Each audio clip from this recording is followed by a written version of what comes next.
12 কোটি টাকার কাজ আপনারা চিন্তা করেন। ফুলবাড়িয়ার মানুষের অধিকার এটা। ফুলবাড়িয়ার মানুষ এই 12 কোটি টাকার কাজ পাবে। 17 কিলোমিটার রাস্তা, এই কাজ সে 1.5 বছর যাবত আটকায় রাখছে এবং এই কাজটা এই যে জুনে চলে যেতেছে, চলে যাবে, ক্যান্সেল। এই টাকা আর ফুলবাড়িয়াবাসী পাবে না।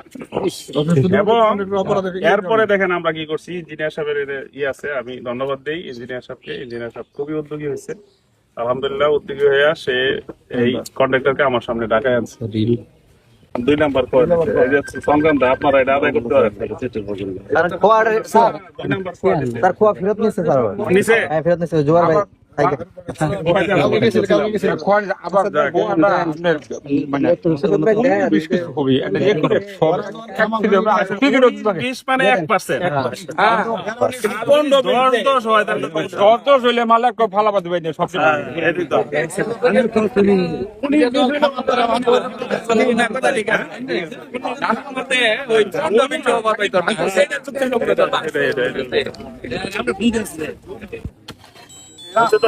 করা হবে, এখন থেকে শুরু হলো কাজ। সবাইকে